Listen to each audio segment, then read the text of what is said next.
ഈ സമൂഹത്തോട് പ്രതിബദ്ധതയുള്ളവരെ മാറ്റുക, അവരെ നശിപ്പിക്കുക, അവരെ ഭയപ്പെടുത്തുക, ഇതല്ലാതെ. പക്ഷെ ഇന്ന് പണ്ടത്തെ മാതിരി ഭയപ്പെട്ട് മാറുന്ന സമൂഹമല്ല.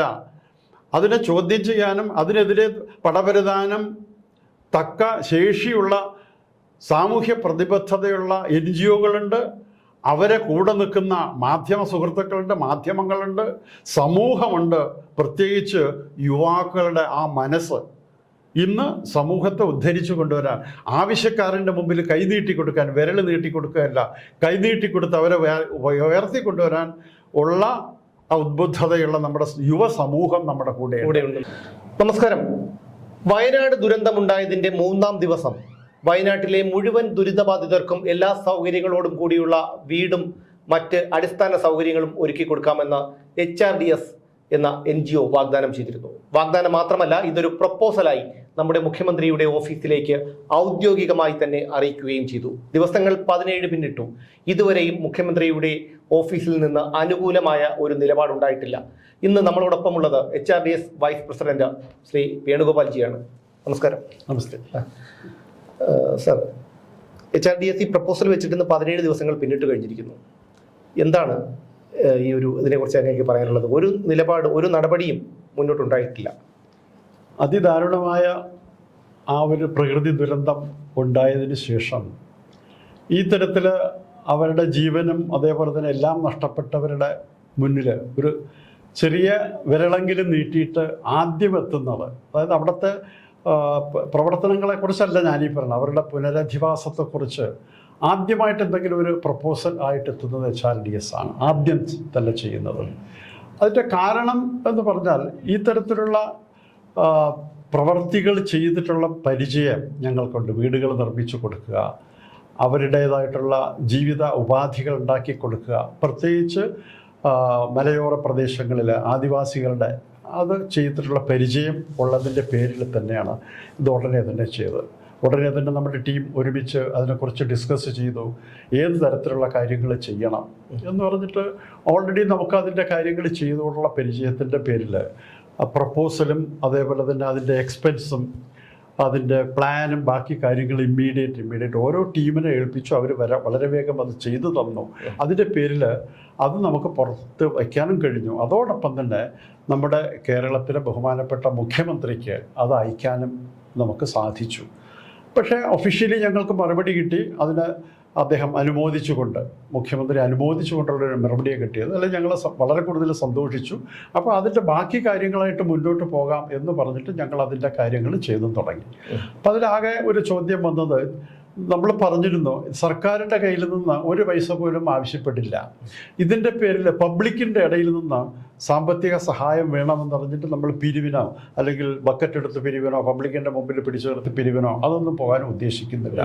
അതിന് ആ രൂപത്തിൽ ഈ ചാരിറ്റബിൾ ഓർഗനൈസേഷൻസ്, ട്രസ്റ്റുകൾ ഇതൊക്കെയുള്ള അവർ ആ തരത്തിലുള്ളവരുടെ നമ്മൾ സമീപിച്ചിട്ട് അവരിൽ നിന്ന് ഉള്ളതിൻ്റെ എക്സ്പെൻസ് അത് ശേഖരിച്ചിട്ട് ഇത് വെച്ച് കൊടുക്കാം എന്നുള്ളൊരു പ്രപ്പോസലാണ് നമ്മൾ കൊടുത്തത്. പക്ഷേ ഇപ്പോൾ താങ്കൾ പറഞ്ഞ പോലെ നിർഭാഗ്യവശായിട്ട് ഇത്രയും ദിവസമായിട്ടും ഒന്നും ചെയ്തില്ല എന്ന് മാത്രമല്ല, ഇതിൻ്റെ വിശദ വിവരങ്ങൾ അറിഞ്ഞ ഉടനെ തന്നെ ഇതിനെതിരായിട്ടുള്ള പ്രചരണങ്ങളുമായിട്ട് മുന്നോട്ട് വരാൻ വേണ്ടിയിട്ടാണ് അവർ തയ്യാറായിട്ടുള്ളത്. അത് ആദ്യം തന്നെ ചെയ്തത്, ഞങ്ങൾ കൊടുത്ത പ്രപ്പോസൽ അത് മറ്റു ചിലർക്ക് ചോർത്തി കൊടുത്തു. അവരതിൽ ചില മാറ്റങ്ങൾ വരുത്തിയിട്ട് അത് അവരുടേതായിട്ട് അത് പ്രഖ്യാപിച്ചു. അത് എന്ത് നടക്കുമെന്ന് ഞങ്ങൾക്കറിയില്ല. നടന്നാൽ വളരെ നല്ലത്, സന്തോഷമാണ്. ഈ സാധാരണക്കാരന് കിട്ടുന്നതാണല്ലോ, അതിൽ എതിർപ്പൊന്നുമില്ല. അവരവരുടെ രൂപത്തിൽ ചെയ്യണമെങ്കിൽ ചെയ്തോട്ടെ, കുഴപ്പമില്ല. പക്ഷെ ഞങ്ങൾ ചെയ്തു കൊടുക്കാൻ തയ്യാറാണ്.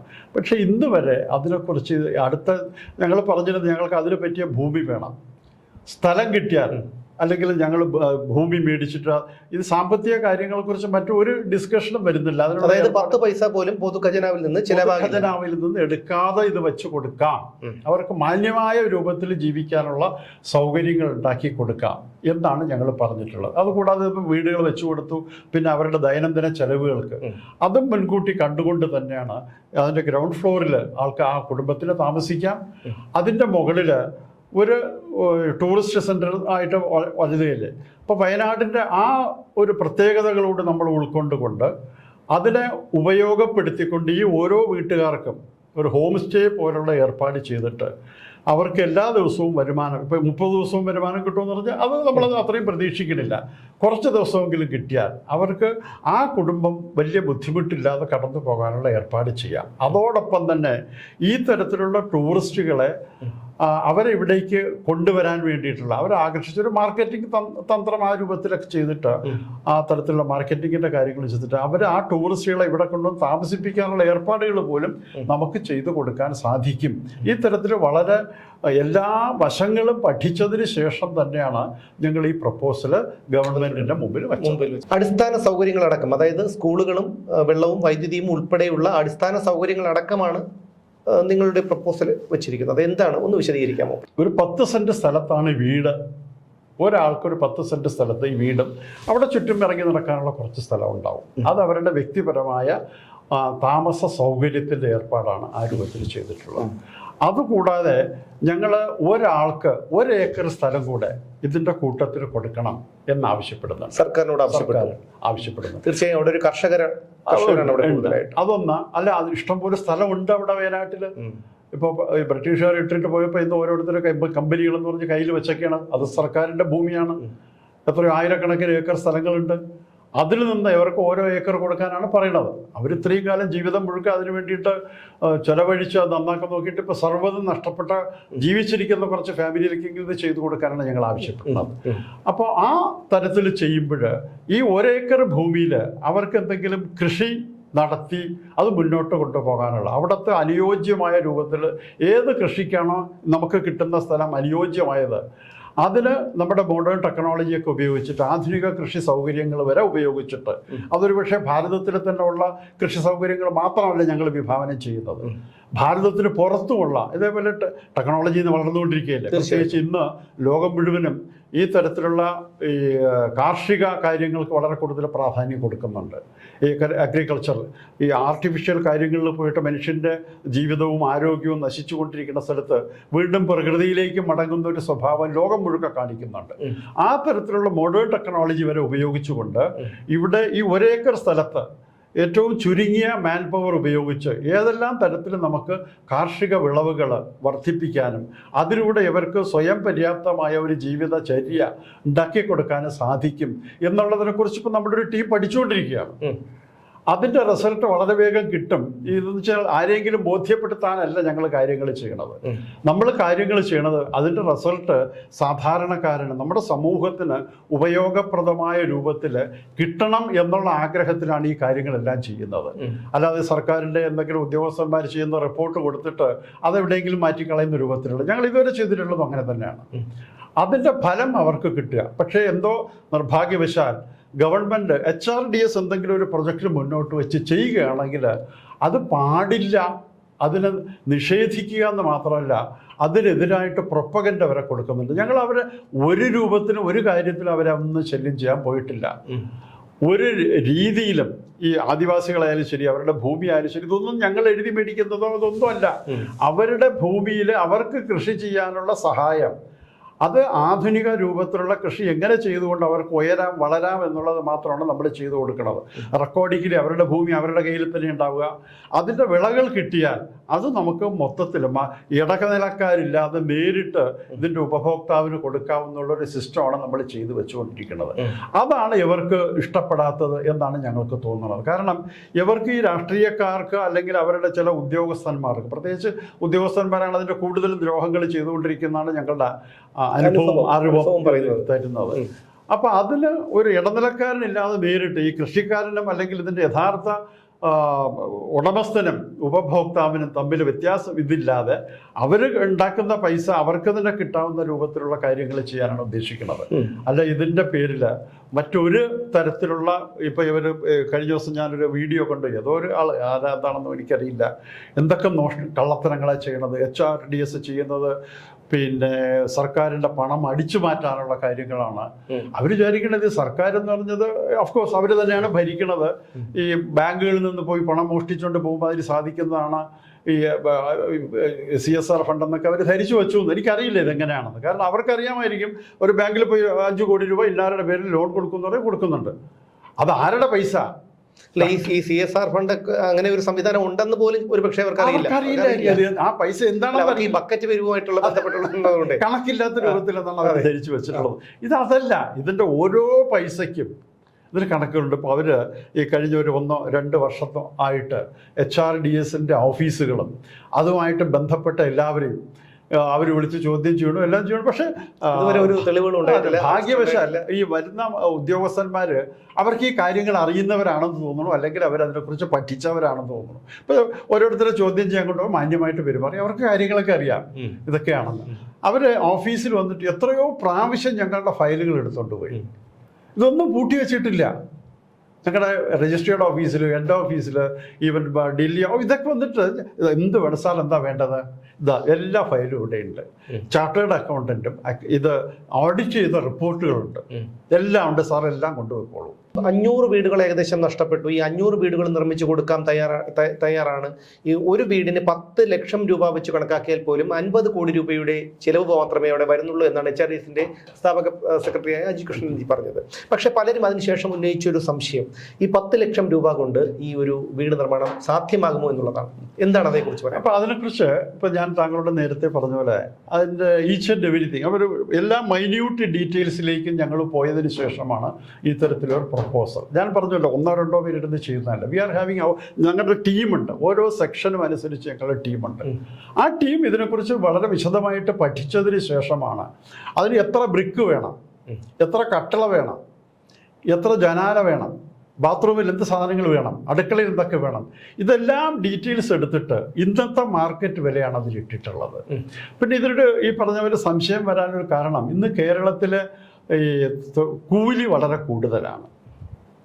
അതുകൊണ്ടായിരിക്കും ഒരുപക്ഷെ ഈ തരത്തിൽ സംശയിക്കുന്നവർക്ക് ഉണ്ടാകും. പക്ഷേ അതിനെ എങ്ങനെ ബാലൻസ് ചെയ്യാൻ? അത് ഞങ്ങൾ ഉദ്ദേശിക്കുന്നത്, ഒന്ന് നമ്മുടെ മാൻ പവർ ഉണ്ട് നമുക്ക്, പിന്നെ നമ്മുടെ സന്നദ്ധ പ്രവർത്തകരുണ്ട്, അവരുടെ സഹായവും നമുക്ക് ആവശ്യപ്പെട്ടിട്ട് അവർ വന്ന് വയനാട്, ഇപ്പം നമ്മൾ കണ്ടല്ലോ, ആയിരക്കണക്കിന് ആൾക്കാരാണ് അവിടെ പോയിട്ട് ശരീരം മറന്നുകൊണ്ട്, അവരുടെ സ്വയം മറന്നുകൊണ്ട് അവരെ രക്ഷിക്കാൻ വേണ്ടിയിട്ട് പ്രവർത്തിച്ചത്. ആ പ്രവർത്തനം വീണ്ടും അവരുടെ പുനരധിവാസത്തിനും ചെയ്തു കൊടുക്കാൻ തയ്യാറായിട്ടുള്ള മനസ്സുള്ള യുവാക്കൾ ഉണ്ട്. അവരുടെ സേവനം നമുക്കിതിൽ ഉപയോഗപ്പെടുത്താൻ സാധിക്കും. അതിൻ്റെ അർത്ഥം ഈ ടെക്നിക്കൽ നോഹ അറിയുന്നവരായിരിക്കണല്ലോ, പക്ഷേ ഇപ്പോൾ സഹായിക്കാൻ വേണ്ടിയിട്ട്, ബാക്കിയുള്ള കാര്യങ്ങൾ ചെയ്യാൻ വേണ്ടിയിട്ട്, ട്രാൻസ്പോർട്ടിങ്ങിന് വേണ്ടിയിട്ട്, ഈ തരത്തിലുള്ള കാര്യങ്ങൾക്ക് അവരുടെ സേവനവും നമുക്ക് കിട്ടും. അതുകൊണ്ട് ഒരു പക്ഷേ നമ്മൾ ഈ പറയുന്നത് പോലും ഇതാകാത്ത രൂപത്തിൽ ഈ തുക കൊണ്ട് അവർക്ക് മറ്റു ചില കാര്യങ്ങൾ അവരുടെ ഈ 10 സെൻറ്റ് സ്ഥലത്ത് ഉണ്ടാക്കി കൊടുക്കാൻ വരെ സാധിക്കും എന്ന് ഞങ്ങൾക്ക് ചിലപ്പോൾ തോന്നാറുണ്ട്. അല്ല, ഇത് ഈ വിലയിൽ നിൽക്കുന്നില്ല എന്നുണ്ടെങ്കിൽ ഞങ്ങൾ 10 ലക്ഷത്തിൻ്റെ കാര്യം പറയുന്നില്ല, ചിലവിത്രയാകും. പക്ഷേ ഈ പറഞ്ഞ സ്ക്വയർ ഫീറ്റ് ഉള്ള സാധനം അവർക്ക് നിർമ്മിച്ചു കൊടുക്കും. അതിലിപ്പോൾ ഒരു പക്ഷേ 2-3 ലക്ഷം കൂടുതലായി എന്ന് വിചാരിച്ചുള്ളൂ. So we will not go back. അത് ഉണ്ടാക്കി കൊടുക്കാൻ നമ്മൾ ബാധ്യസ്ഥരാണ്. അത് ചെയ്തു കൊടുത്തിരിക്കും. പിന്നെ അതിൻ്റെ മുകളിലത്തെ കാര്യം പറഞ്ഞപ്പോൾ എൻ്റെ ഒന്ന്, ഒരു ഗ്രൗണ്ട് ഫ്ലോർ മാത്രമേ നമ്മൾ ഇത് ചെയ്യുന്നുള്ളൂ, കോൺക്രീറ്റ് ചെയ്യുന്നുള്ളൂ. അതിൻ്റെ മുകളിൽ അതിൻ്റെ ചിത്രം കാണിക്കാം. അതിൻ്റെ മുകളിൽ ഈ വളരെ മനോഹരമായിട്ടുള്ള ഒരു ടൂറിസ്റ്റിന് വന്നാൽ, കേരളത്തിൻ്റെ പ്രകൃതി ഭംഗി ആസ്വദിക്കാൻ വരുന്ന ഒരു ടൂറിസ്റ്റിന് അവർക്കും കൂടെ അട്രാക്റ്റീവ് ആയിട്ടുള്ള, അവരെ അട്രാക്ഷൻ അതിലേക്ക് മാറാവുന്ന രൂപത്തിൽ ഉള്ള ഒരു കൺസെപ്റ്റാണ് നമ്മൾ വെച്ചിട്ടുള്ളത്. ആ തരത്തിലാണ് കാര്യങ്ങൾ ചെയ്യണത്. അതുകൊണ്ട് ഇതെല്ലാം കൊണ്ട് ഇതിനകത്ത് നിൽക്കും എന്നുണ്ട്. അല്ല, ഇനി നമ്മൾ ഇപ്പം ചില ആൾക്കാർ പറയുന്നുണ്ട്, അവർ എന്താ പറയുക, വളരെ വലിയ വീട്ടിലൊക്കെ താമസിച്ചവരാണ്, അവർക്ക് കൂടുതൽ സൗകര്യങ്ങൾ വേണം. അതനുസരിച്ചിട്ട് ആ സമയത്ത് അതിൻ്റെ ആവശ്യം വന്നാൽ അത് നമുക്ക് ചെയ്തു കൊടുക്കാൻ ആ സമയത്ത് ചിന്തിക്കുക. ഇപ്പം നമുക്ക് ആവശ്യം ഏറ്റവും മിനിമം. ഇപ്പോൾ ഒരിത് ഇപ്പോൾ അവർ വാടക വീട്ടിൽ താമസിപ്പിച്ചിരിക്കണമെന്ന് പറയണു. അത് ഈ വാടക 6000 രൂപയ്ക്ക് വാടകയ്ക്ക് ഒരു ഫാമിലിക്ക് അത് സാധ്യമാകുമോ? കാരണം ഒരു ടൂറിസത്തിന് ഒരുപാട് സാധ്യതകളുള്ള, ടൂറിസ്റ്റുകൾ നിരവധി പേർ വരുന്ന ഒരു സ്ഥലത്ത് 1-2 കുടുംബങ്ങളല്ല, ഏകദേശം 400 കുടുംബങ്ങളിലേറെ കുടുംബം വാടക വീട് അന്വേഷിച്ച് നടക്കേണ്ടതുണ്ട്. അങ്ങനെയാണെങ്കിൽ അവർക്ക് ഈ ഒരു 6000 രൂപ കൊണ്ട് സാധ്യമാകുമോ വാടക വീട്? സാധിക്കില്ല. അതൊന്ന് ഞാൻ ഈ അടുത്ത ദിവസം പറഞ്ഞു, നമ്മൾ അവിടെ എല്ലാ സ്ഥലത്തും നമുക്ക് ധാരാളം ബന്ധങ്ങളുള്ള ആളായതുകൊണ്ട് ഒരാൾ എന്നോട് പറഞ്ഞത്, ചേട്ടാ സർക്കാർ 6000 രൂപ വാടക തരാമെന്ന് പറഞ്ഞു, എന്നെങ്കിലും അവർ തരുമെന്ന് ചേട്ടന് തോന്നുന്നുണ്ടോ? അതുകൊണ്ട് ഞങ്ങൾ കൊടുക്കാൻ തയ്യാറല്ല. അവരെ വേണമെങ്കിൽ ഞങ്ങൾ വേണമെങ്കിൽ വിളിച്ച് ഫ്രീ ആയിട്ട് താമസിപ്പിക്കാം. സർക്കാരിന്റെ അത് മാത്രമല്ല, ഇന്നലെ ദുരിതബാധിതരും പ്രതിഷേധിച്ചു. കാരണം അഡ്വാൻസ് ആയി പണം കിട്ടാതെ സാധാരണക്കാരൻ കേരള സർക്കാരുമായിട്ട് ബന്ധപ്പെട്ട പൈസ അവർക്ക് അറിയാമല്ലോ. ഞാൻ കൂടുതൽ രാഷ്ട്രീയത്തിലേക്ക് അതിലേക്കൊന്നും പോകുന്നത്, അത് അവരുടെ കാര്യം നമുക്കിത് എല്ലാവർക്കും അറിയുന്നവരാണ്. സർക്കാരുമായിട്ട് ഇപ്പം അതിൽ ഏറ്റവും വലിയൊരു ഉദാഹരണമാണല്ലോ ഇപ്രാവശ്യത്തെ ദുരിതാശ്വാസ നിധിയുടെ തുക എവിടെ എത്തിയെന്നുള്ളത്. കോവിഡ് കാലത്ത് പോലും ആ തുക എവിടെ എത്തിയിരുന്നു? അതിനു മുമ്പുള്ള 18 ആ വെള്ളപ്പൊക്ക സമയത്തുള്ള എത്ര കോടികളാണ് നമ്മുടെ സമൂഹം അത് അറിഞ്ഞ് ആദ്യമായിട്ട് അവരുടെ അനുഭവം ദുരനുഭവമാണ്. ഇന്ന് അവർക്ക് ആർക്കെങ്കിലും എന്തെങ്കിലും ചെയ്തു കൊടുത്തിട്ടുള്ളത് നമുക്കറിയുമോ? അതേപോലെ തന്നെ അതിനു മുമ്പുണ്ടായിരുന്ന നമ്മുടെ പ്രകൃതി ദുരന്ത സമയത്തൊക്കെ അമൃതാനന്ദമയി പോലുള്ള പ്രസ്ഥാനങ്ങളും രാമകൃഷ്ണ മിഷൻ പോലുള്ള പ്രസ്ഥാനങ്ങൾ സേവാഭാരതിയൊക്കെ മുന്നിൽ നിന്നിട്ട് ചെയ്തു കൊടുത്തതല്ലാതെ ഗവൺമെന്റിന്റെ ഭാഗത്തുനിന്ന് എന്ത് ചെയ്തു കൊടുത്തിട്ടുണ്ട് അവർക്ക്? ഇതൊക്കെ സമൂഹത്തിന് അറിയാവുന്നവരാണ്. പണ്ടത്തെ മാതിരി അവരുടെ പത്രത്തിൽ എഴുതി വരുന്ന കാര്യങ്ങൾ മാത്രം വായിച്ചിട്ട് ചിന്തിച്ച് അതിനനുസരിച്ചൊരു തീരുമാനത്തിൽ സമൂഹമല്ല ഇന്ന് നമ്മുടേത്. അവർക്ക് നേരിട്ട് കാണാം കാര്യങ്ങൾ എന്തൊക്കെയാണ്. ടെക്നോളജി വികസിച്ചു കഴിഞ്ഞിരിക്കുന്നു, നേരിട്ട് കാണാം. സമൂഹ മാധ്യമങ്ങൾ പോലും പൊതുജനങ്ങൾ. പിന്നെ അതേപോലെ തന്നെ താങ്കളെപ്പോലുള്ളവരുടെ ഈ തരത്തിലുള്ള സമൂഹത്തിലേക്ക് ഈ കാര്യങ്ങൾ അതാത് സമയത്ത് പകർന്നു കൊടുക്കാൻ തയ്യാറായിട്ടുള്ളത്. ഇത് പൈസയുടെ പേരിൽ മാത്രമല്ല ചെയ്യുന്നതെന്ന് എല്ലാവർക്കും അറിയാം. ഈ സമൂഹത്തോട് പ്രതിബദ്ധതയുള്ളവരെ മാറ്റുക, അവരെ നശിപ്പിക്കുക, അവരെ ഭയപ്പെടുത്തുക, ഇതല്ലാതെ. പക്ഷെ ഇന്ന് പണ്ടത്തെ മാതിരി ഭയപ്പെട്ട് മാറുന്ന സമൂഹമല്ല. അതിനെ ചോദ്യം ചെയ്യാനും അതിനെതിരെ പടപരുതാനും തക്ക ശേഷിയുള്ള സാമൂഹ്യ പ്രതിബദ്ധതയുള്ള NGOകളുണ്ട്. അവരെ കൂടെ നിൽക്കുന്ന മാധ്യമ സുഹൃത്തുക്കളുണ്ട്, മാധ്യമങ്ങളുണ്ട്, സമൂഹമുണ്ട്. പ്രത്യേകിച്ച് യുവാക്കളുടെ ആ മനസ്സ് ഇന്ന് സമൂഹത്തെ ഉദ്ധരിച്ചു കൊണ്ടുവരാൻ, ആവശ്യക്കാരൻ്റെ മുമ്പിൽ കൈനീട്ടി കൊടുക്കാൻ, വിരൽ നീട്ടിക്കൊടുക്കുകയല്ല, കൈനീട്ടിക്കൊടുത്ത് അവരെ ഉയർത്തിക്കൊണ്ടുവരാൻ ഉള്ള ഉദ്ബുദ്ധതയുള്ള നമ്മുടെ യുവ സമൂഹം നമ്മുടെ കൂടെയുണ്ട്. ഇതെല്ലാം വെച്ചുകൊണ്ട് ഇവരുടെ വിഡ്ഢികളുടെ സ്വർഗത്തിൽ കൂടെ അല്ല. അതിനി എത്ര ദിവസം ഈ ചീട്ടുകൊട്ടാരം തകർന്നു വീഴുമെന്ന് അറിയില്ല, നമുക്ക് എല്ലാവർക്കും അറിയാം. അതിനെക്കുറിച്ചൊന്നും ഞാൻ പറയാൻ ഉദ്ദേശിക്കുന്നുണ്ട്. അതോടൊപ്പം തന്നെ 17 ദിവസങ്ങൾ പിന്നിട്ട് കഴിഞ്ഞിരിക്കുന്നു. അതിനുശേഷം മുഖ്യമന്ത്രിയുടെ ഓഫീസിൽ നിന്ന് ഒരു അനുകൂല നിലപാട് ഉണ്ടാകാത്തതിനാലാണ് HRDS പ്രധാനമന്ത്രിയുടെ ഓഫീസിനെ സമീപിച്ചത്. അവിടെ നിന്ന് എന്തെങ്കിലും അനുകൂല നിലപാടോ മറ്റോ ഉണ്ടായിട്ടുണ്ടോ? അവിടുത്തെയും ഈ കാര്യം എന്ന് പറഞ്ഞാൽ ഇത് ഈ ഗവൺമെന്റ് കാര്യങ്ങൾ അതിൻ്റെതായിട്ടുള്ള ഒരു കാലതാമസം ഉണ്ടാവുമല്ലോ.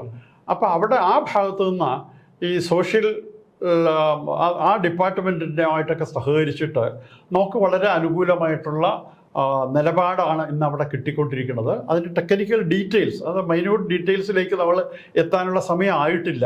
പക്ഷെ അവിടെ നിന്ന് വളരെ പോസിറ്റീവായിട്ടുള്ള റിസൾട്ട് നമ്മളെ സഹായിക്കാവുന്ന ഒരു റിസൾട്ട് അവിടെ നിന്ന് കിട്ടും എന്ന് നമുക്ക് പൂർണ്ണ ബോധ്യമുണ്ട്. അതുമായിട്ട് ബന്ധപ്പെട്ട പലരെയും ഞങ്ങൾ ഡൽഹിയിൽ സമീപിച്ചിരുന്നു, അതനുസരിച്ച് ചെയ്യുന്നുണ്ട്. ഇപ്പോൾ നമ്മുടെ മിസ്റ്റർ അജി കൃഷ്ണൻ അദ്ദേഹം ഡൽഹിയിൽ ഈ ഡിപ്പാർട്ട്മെൻറ്റുകളെയൊക്കെ കോൺടാക്ട് ചെയ്തുകൊണ്ടിരിക്കുന്നുണ്ട്. ആ രൂപത്തിൽ കാര്യങ്ങൾ മുന്നോട്ട് പോകും, അതിന് സംശയമൊന്നുമില്ല.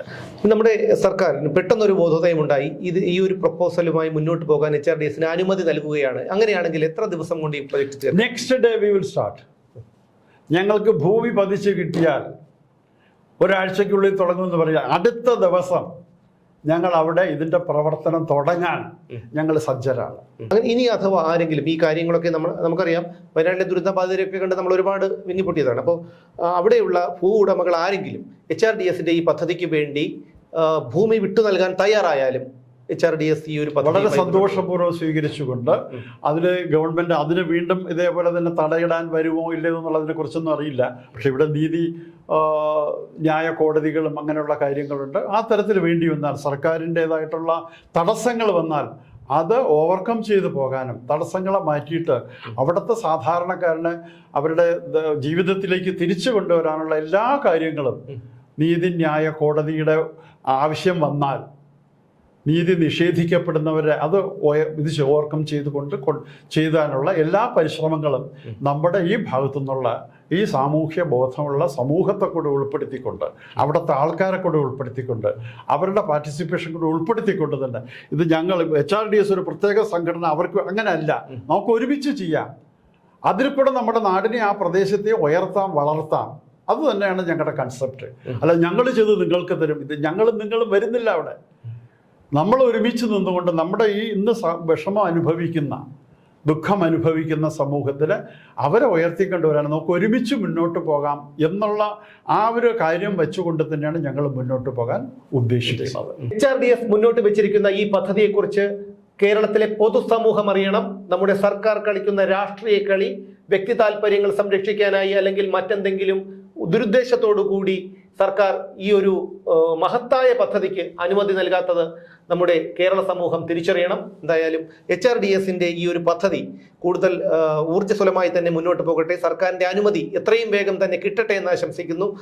മുഴുവൻ ദുരിതബാധിതർക്കും HRDSന്റെ ഈ ഒരു പദ്ധതിയിലൂടെ ഗുണം കിട്ടട്ടെ എന്ന് ആശംസിക്കുന്നു. നന്ദി. താങ്കളെപ്പോലുള്ള സുമനസ്സുകളുടെ എന്താ പറയുക, മുന്നോട്ട് പോകാനുള്ള ഈ കാര്യങ്ങൾ പൂർണ്ണമായിട്ട് വിജയത്തിലേക്ക് എത്തിക്കാൻ താങ്കളെപ്പോലുള്ള പ്രസ്ഥാനങ്ങളുടെയും അതേപോലെ തന്നെ ആ മനസ്സിനും നന്ദി.